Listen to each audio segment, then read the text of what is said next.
Welcome sa Tagalog Horoscope, ang iyong gabay sa pang-araw-araw na buhay. Hatid namin ang pinakadetalyadong horoscope na magsisilbing gabay mo sa pera, trabaho, pag-ibig, kalusugan, at swerte. Naway magtagumpay sa buhay ang lahat ng ating tagapakinig at subscribers sa buong mundo. Maraming salamat sa pag-subscribe at tanggapin ang siksik, liglig, at umaapaw na biyayang hatid ng Tagalog Horoscope. Ito ang iyong pang-araw-araw na horoscope para sa Leo para sa ika-13 ng Marso, 2025. Ngayong araw ay nagbubukas na parang isang blankong kanbas na naghihintay sa iyong matapang at masigasig na pagpipinta, mahal kong Leo. Ang araw na ito ay puno ng matitingkad na enerhiya na sumasalamin sa iyong likas na lakas, tapang, at determinasyon. Nararamdaman mo ba ang pagbugso ng inspirasyon sa iyong puso? Ito ang perpektong panahon upang ipahayag ang iyong sarili sa mas matapang na paraan at ipakita sa mundo ang iyong tunay na liwanag. Sa bawat hakbang na iyong ginagawa, tandaan na ang iyong init at sigla ay may kakayahang magbigay ng liwanag sa buhay ng mga tao sa paligid mo. Hindi mo kailangang patunayan ang iyong halaga sa iba, sapagkat ang iyong presensya pa lamang ay sapat upang makalikha ng epekto. Ang iyong kalooban ay tulad ng nag-aalab na apoy, walang makakapigil dito kung ikaw ay maniniwala sa iyong sariling kakayahan.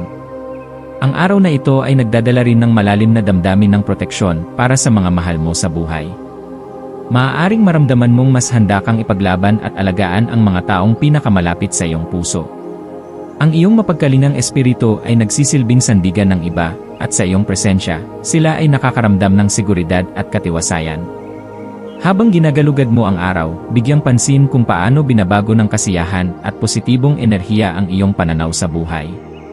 Sa pamamagitan ng pagpapahalaga sa maliliit na sandali ng kaligayahan, mas nagiging malinaw ang landas patungo sa iyong tunay na layunin. Ang kasiyahan ay hindi lamang matatagpuan sa malalaking tagumpay kundi pati na rin sa maliliit na bagay, isang masarap na tasa ng kape, isang makabuluhang pag-uusap, o isang ngiti mula sa isang mahal mo sa buhay. Lahat ng ito ay bahagi ng biyayang dapat mong yakapin ng buo.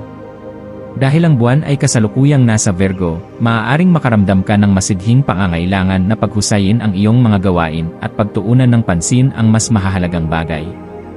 Ang praktikal na enerhiya na dala ng Virgo ay nagtutulak sa iyo upang maging mas maayos at masusing planuhin ang iyong mga hakbang. Maaring ngayong araw, magkaroon ka ng inspirasyon upang subukan ang isang bagong libangan o ibalik ang sigla sa iyong mga dating hilig. Maaaring ito ay sa larangan ng sining, musika, pagsusulat, o kahit sa mga mas praktikal na gawain tulad ng pag-aayos ng iyong tahanan o pagpaplano ng iyong mga susunod na proyekto. Ang bawat hakbang patungo sa pag-aayos at pagpapabuti ng iyong sarili ay may positibong epekto sa iyong pang-araw-araw na buhay. Ang pagiging organisado ay hindi lamang tungkol sa pisikal na kaayusan, kundi pati na rin sa mental at emosyonal na aspeto ng iyong pagkatao. Habang binubuksan ng araw na ito ang pinto ng mga bagong posibilidad, makakatagpo ka rin ng mga hindi inaasahang pagkakataon na maaaring subukin ang iyong pagiging matalas at mapanuri. Ang buhay ay puno ng sorpresa, at ngayong araw, maaari mong maranasan ang biglaang pagbabago sa iyong mga plano. Sa halip na malito o panghinaan ng loob, yakapin ang hindi inaasahang pangyayari bilang isang hamon na magpapalakas sa iyong kakayahang umangkop sa kahit anong sitwasyon. Ang mga bagong koneksyon at karanasan na darating sa iyo ngayon ay may potensyal na magdala ng malalim na pag-unawa sa iyong sarili at sa mga mahal mo sa buhay. Huwag matakot sa pagbabago sapagkat ito ay bahagi ng proseso ng paglago. Ang bawat hindi inaasahang pangyayari ay maaaring maging isang pagkakataon upang mas makilala mo ang iyong sarili at ang iyong tunay na nais sa buhay. Habang lumilipas ang araw, pagtuunan mo ng pansin ang balanse sa pagitan ng iyong mga pangarap at mga tungkulin. Ang iyong likas na sigla ay nagbibigay sa iyo ng lakas upang magsikap para sa iyong mga adhikain, ngunit mahalaga rin na bigyan mo ng oras ang iyong sarili upang makapagpahinga at muling mag-recharge. Tandaan na ang tunay na lakas ay hindi lamang nasusukat sa dami ng iyong ginagawa, kundi sa kalidad ng iyong pahinga at kakayahang alagaan ang iyong sarili. Sa ganitong paraan, mas magiging epektibo ka sa pagtupad ng iyong mga responsibilidad habang patuloy mong tinatamasa ang mga biyaya ng buhay. Ang pahinga ay hindi tanda ng kahinaan, kundi isang mahalagang bahagi ng pagpapanatili ng iyong enerhiya. Ang iyong katawan at isipan ay nangangailangan ng oras upang muling mag-recharge, kaya't huwag mong ipagkait ito sa iyong sarili. Sa aspeto ng swerte, ang maswerteng kulay mo ngayong araw ay ginto at pula. Ang ginto ay sumasagisag sa tagumpay, kasaganaan, at lakas ng loob, habang ang pula ay nagpapahayag ng sigasig, determinasyon, at walang takot na pagpapahayag ng sarili. Maaaring isuot mo ang mga kulay na ito o isama sa iyong paligid upang mapalakas ang iyong enerhiya at kumpiyansa. Ang pagsusuot ng mga kulay na ito ay maaaring magdala ng mas matinding positibong enerhiya at dagdag na sigla sa iyong pang-araw-araw na gawain. Ang maswerteng numero mo ngayon ay 8, 11 at 36. Ang 8 ay simbolo ng kasaganaan at walang hanggang posibilidad. Ang 11 ay nagdadala ng espiritual na kaliwanagan at malalim na intuisyon. At ang 36 ay kumakatawan sa kakayahang pagsamahin ang mga material at espiritual na aspeto ng buhay. Maaari mong gamitin ang mga numerong ito bilang inspirasyon sa paggawa ng mahahalagang desisyon o bilang gabay sa iyong pang-araw-araw na gawain. Ang mga numerong ito ay maaaring lumitaw sa iyong paligid sa iba't ibang anyo, maaari mong makita ito sa mga resibo, orasan, o kahit sa mga random na numero sa iyong araw. Huwag baliwalain ang mga ito sapagkat maaaring may mensahe itong dala para sa iyo. Isang maswerteng gawain para sa iyo ngayon ay ang pagsasanay ng pagpapasalamat. Maglaan ng ilang sandali upang isulat o isipin ang lahat ng bagay na iyong ipinagpapasalamat sa buhay, malalaki man o maliliit. Ang simpleng gawain ito ay may kapangyarihang baguhin ang iyong pananaw at magdala ng mas maraming positibong enerhiya sa iyong araw.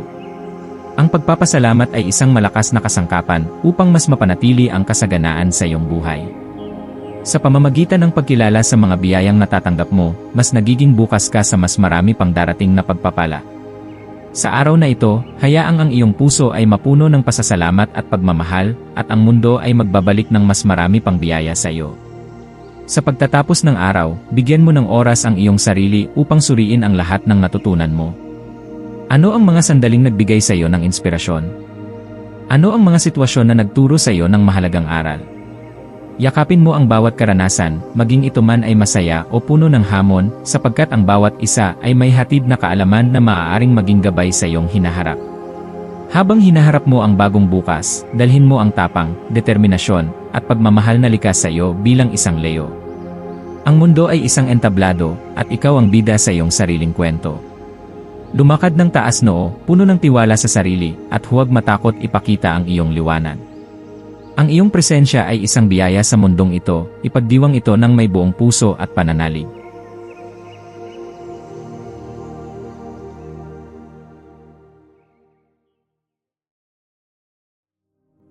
Tayo ay magkaroon ng kaunting sandali upang ipagdasal ang lahat ng mga dalangin ng ating mga subscribers, na sana'y matamo nila ang kanilang mga pinapangarap sa buhay, magandang trabaho, mabuting kalusugan, payapa at masayang pamumuhay, at siksik, liglig at umaapaw na biyaya at kayamanan.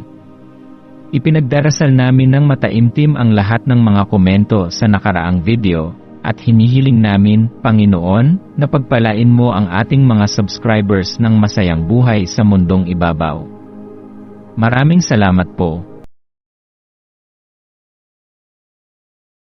Maaari kayong mag-subscribe sa aming channel na Daily Prayer, kung saan nag-a-upload kami ng pang-araw-araw na Catholic Gospel Readings, Reflections, at Daily Rosary Reading para sa lahat ng misteryo ng araw. Tulungan ninyo kaming buuin ang community na ito at mag-subscribe na. Ang link ay nasa description box. Maraming salamat sa panonood ng iyong horoscope ngayon araw. Naway gabayan ka ng mga bituin sa iyong landas.